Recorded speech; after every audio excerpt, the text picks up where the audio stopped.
네, 이번에는 우리 제3부로 우리 육식간지에 대해서 말씀을 드리겠습니다. 육식간지는 오랜 동안 우리 전통적으로 사용해왔던 그런 숫자죠. 이것은 간지라고 해서 간과 지로 되어 있습니다.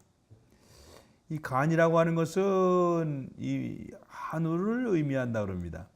또 양을 의미하고요, 태양신을 상징한다는 말씀이 있습니다. 그에 비해서 지는 땅과 음과 달신을 상징하는 것으로 이렇게 이제 그 얘기를 드릴 수 있겠고요. 자, 그런데 그 간지라고 하면은 결국 그렇다면은 하늘과 땅의 조화를 통해서 60개의 그런 숫자를 만들어낸다고 하는 의미가 되기 때문에 얼른 들어봐도 대단히 신비한 그런 그 의미들을 가질 수 있겠다는 그런 생각을 할 수 있겠습니다. 우리 역사서를 잘 보시면은요, 역사의 연대는 항상 이렇게 육식간지로 되어 있습니다. 갑자, 을축, 병인 이런 식으로 되어 있죠. 이렇게 그 표현하는 방법을 간지기념법이라고 얘기하고 있습니다. 달을 그렇게 표현하죠. 또 달도 표현하는 방법을 간지기월법, 같은 방식으로 날짜를 간지로 표현하면 간지기일법, 시간을 똑같은 방식으로 표현하면 간지기시법이라고 합니다. 자, 그러니까 연, 월, 일, 시 이 네 개를 모두 간지를 써서 사용하는데 이것을 사주라 그러죠. 거기에는 8개의 글자가 들어있으니까 팔자가 되겠습니다. 사주 팔자 이란 말이 다 육식간지에서 나오는 것입니다. 십간은 갑을병정, 무기경신, 임계 10개의 숫자가 되고요. 12지는 자축인묘진사어미 신유술의 12개의 동물로 이렇게 구성이 되어 있습니다.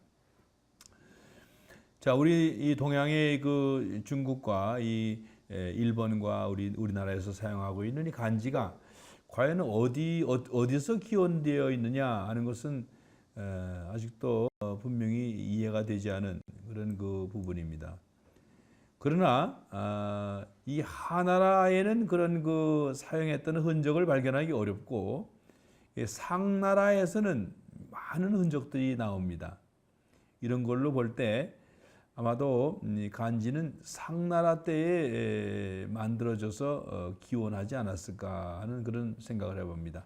대표적인 예로 상나라에 30대 왕이 있는데 이분들의 그 이름은 다 두 자짜리 이름입니다.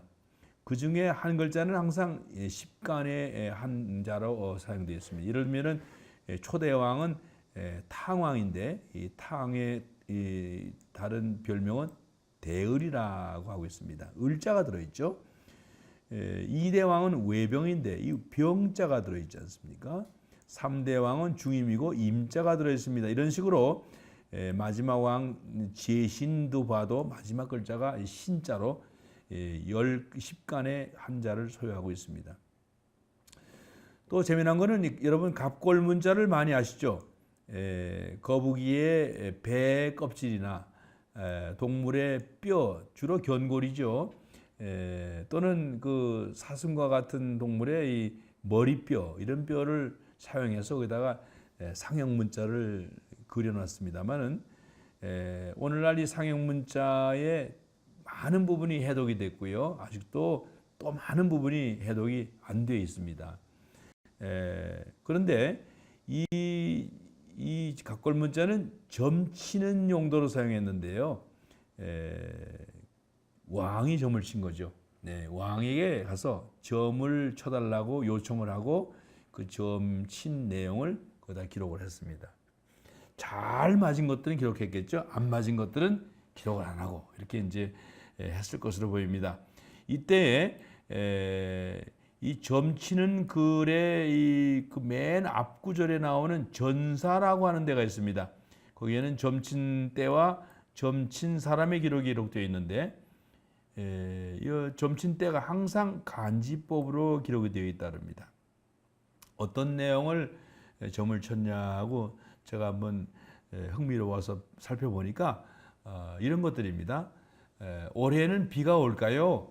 비가 언제 올까요? 하고 물어보면은 왕이 이제 점을 치는 거죠. 그렇게 해서 온다 안 온다 이런 얘기를 이제 했을 것입니다. 자, 그런데 60간지라고 하는 거는 12라고 하는 이 숫자에다가 그다음에 열이라고 하는 이 숫자를 서로 곱해서 나오는 이 바로 배열입니다. 그러니까 12진법하고 10진법이 결합되어 있는 모습이죠. 이 10진법이라고 하는 것은 여러분 손가락에서부터 나왔다는 것을 여러분 아실 것입니다. 그러니까 10진법은 문제가 없어요. 근데 왜 12진법을 사용했느냐? 그래서 많은 사람들이 60진법이라는 것은 천문학에서 나오지 않았나 하는 그런 추측도 합니다만은 조금 이따가 제가 말씀드리겠습니다만은 목성과 토성의 요 회합 주기가 60년이라고 하는 데에서부터 착안한 것 같습니다. 그러나 잘 살펴보면은 12진법은 60진법의 모체죠. 12진법은 그런 그 천문학적인 현상에도 많이 적용이 됐습니다만 그 근원은 아마도 실용성에서 온 것 같습니다. 왜냐하면 소인수가 많기 때문에 소인수가 2, 3, 4, 6 이 다 나눠지지 않습니까? 이거 많기 때문에 쓸모가 많다는 얘기죠. 이 소인수가 많기로는 16도 그렇고 18도 많습니다만 이 숫자들은 좀 큰 숫자이기 때문에 불편하죠. 그래서 12가 가장 작고 소인수가 많으니까 활용 용도가 많습니다. 그러다 보니까 행성의 공전주기라든가 도량이라든가 거리라든가 사람의 숫자라든가 이런 여러 가지 숫자를 셀 때 이런 12진법이 널리 활용되었을 가능성이 큽니다. 이렇게 해서 이 60진법이라고 하는 것이 일찍이 형성되었을 것이다고 하는 그런 말씀을 드려봅니다. 자연히 60진법은 실용성이 많으니까 이 사람도 쓰고 저 사람도 쓰고 여기에서 쓰고 저기서 쓰니까 널리 사용이 되어서 하나의 그런 그 사회적인 공통 진법으로 자리를 잡았을 것이다고 생각이 듭니다. 고대 바빌로니아의 서령 문자를 해독해 보면요, 이미 그 시대에도 BC 한 1500년 정도의 시대가 아닙니까? 60진법을 사용했다는 것이 분명히 보입니다. 이렇게 보면은 동양과 서양을 막론하고 60진법이 역사의 고대 기록에는 남아 있다는 점을 우리가 알 수가 있습니다. 자, 그럼 우리 다음번 제목으로 60간지가 역학에서는 어떻게 사용되었을까? 참 흥미로운 얘기입니다만은 역학은 음양 오행의 원리를 또 사용하고 또 나름대로의 다양한 여러 가지 비밀스러운 그런 내용을 간직하고 있기 때문에 우리 고천문학에서는 다룰 수가 없는 영역입니다. 혹시 개인적으로 여러분들 흥미를 많이 갖고 계신 분이 있다면은 이 고천문학이 아닌 역학에 가서 그런 그 전문 지식을 접하시면 되겠습니다. 여기서는 논의하지 않기로 하겠습니다. 자, 그럼 우리 60진법과 관련해서 60년의 주기의 한 예로서 우리 목성과 토성의 충에 대해서 한번 생각해 보겠습니다. 충이라고 하는 것은 영어로는 컨정션이라고 해서 외행성이 태양 반대 방향에서 만나는 것을 얘기하고 있습니다. 여러분 저기다 한번 그림을 한번 그려보겠습니다만은 태양이 가운데 이렇게 있죠. 그리고 지구가 여기 있습니다. 그러면은 이 반대 쪽에 이렇게 외행성이 있을 때를 충이라고 그럽니다. 목성과 토성의 충은 바로 여기에 목성만 오는 게 아니라 토성도 오고 두 개의 행성이 나란히 있게 되는 현상을 얘기하게 됩니다. 이러한 식의 충은 상당히 주기적으로 나타납니다.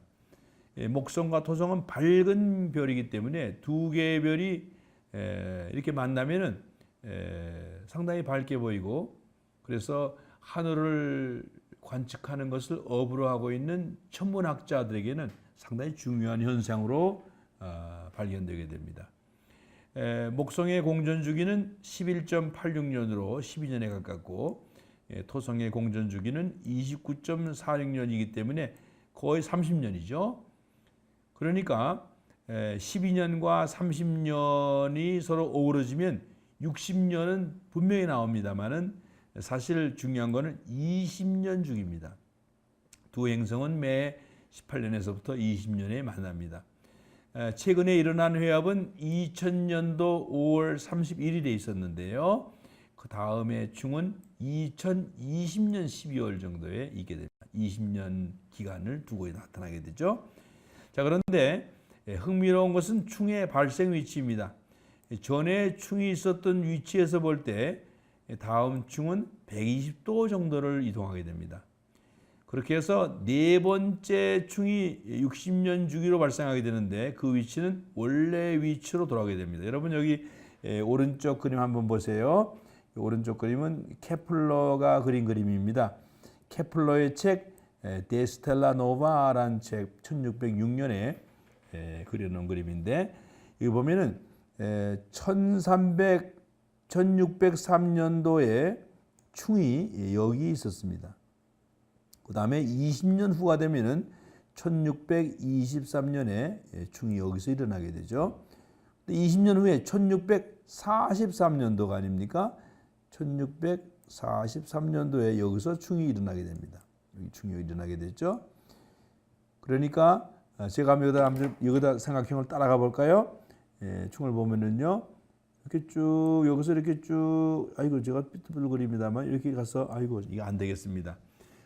충이 여기에서 발생하고, 그 다음에 여기 발생하고, 여기 발생한 다음에, 그 다음에 60년 후에 얘가 여기에 오게 되죠. 자기의 위치로 오게 되는데, 자기의 위치에서부터 약 한 7, 8도 정도 이동하는 그런 위치에 이동하게 됩니다. 자, 이렇게 보니까 재미난 일이 벌어지게 됩니다. 역사를 살펴보면은 케플러와 갈릴레이가 활동하던 근세까지도 목성과 토성의 충이 점성계에 충격을 안겨주었다는 것을 볼 수가 있습니다.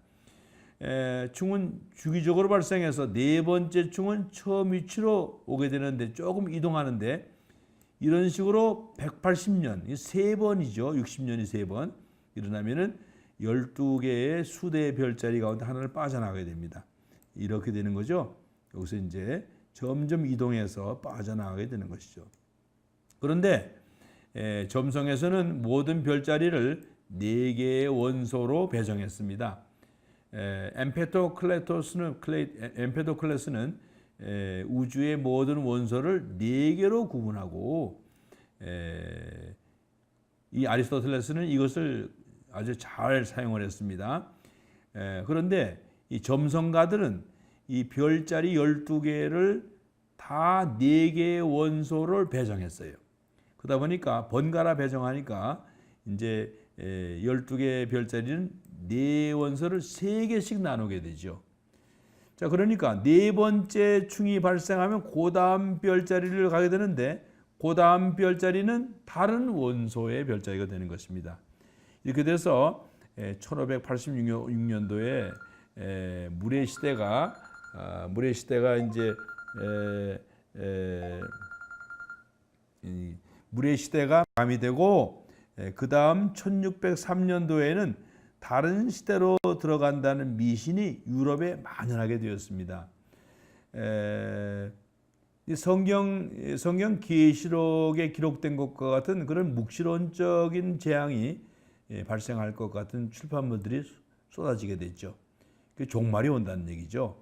전쟁이 일어나고 기근이 일어나고 여러 가지 아주 괴질이 일어나고 하는 그런 등등의 그런 종말의 현상이 일어날 것이다라고 하는 예언들이 일어나게 됐습니다. 그러다가 16세기 말이니까 1700년 말이죠.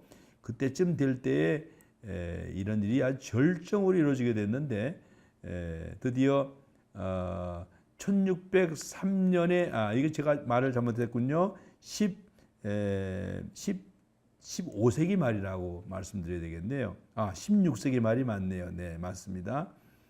맞나요? 1603년이니까 맞습니까? 이게 16세기, 16세기 말이 맞는 얘기가 되겠습니다. 그래서 1603년에 이르렀을 때 다른 별자리로 이제 바로 이 트리폴이 아니라 컨정션이 일어나게 되니까 새로운 시대가 열린다고 생각을 하고 많은 사람들이 종말에 이런 여러 가지 그런 멸망의 징조가 나타난다고 생각을 하고 다 불안해하고 염려하고 요동을 했을 때 교황청에서는 이런 허황된 점성을 믿지 말라, 그리고 요동하지 말라 하는 것들을 명하고 또 금지령까지 내렸다고 합니다. 그런데 1603년에 과연 어떤 일이 일어났을까요? 아무 일도 일어나지 않았습니다. 그래서 어떻게 됐을까요? 그러니까 언제 그랬느냐는 듯이 그 요동은 완전히 사라졌던 것입니다. 이런 사건이 지난 400년 전이죠. 400년 전에 일어났던 예를 생각해 볼 때 오늘날에도 이러한 일들은 분명히 일어날 수 있습니다. 천문현상이 일어날 때 땅에 어떤 뭔가 징조가 일어나고 흉한 일들이 일어날 것이다 하고 하는 예언들은 요즘에도 심심치 않게 일어나고 있습니다. 이런 일에 여러분들 지혜롭게 대처하시고 이러한 일에는 참 여러 가지 그 사건들을 잘 면밀히 생각하시면서 잘 대처하실 필요가 있습니다. 자, 여러분 이렇게 돼서 우리 지금까지 60진법의 기원과 그리고 60진법의 의미를 간략하게 살펴보았습니다. 그러면 다음에는 우리 단원의 정리로서 이번 이 세 개의 그 소 단원을 묶어서 제가 이 7개의 단원으로 요점으로 정리를 해보았습니다. 자세한 내용은 여러분 이 내용을 계속 숙지하셔서 어떠한 부분이 중요한 부분인가를 잘 숙지하시면 되겠습니다. 네, 그럼 다음 시간에는 이 기본 천문학의 마지막 부분으로 우리 마지막 부분에 해당이 되는 내용들을 살펴보면서 이제 고천문학의 기본 천문학을 마무리 짓도록 하겠습니다. 고맙습니다.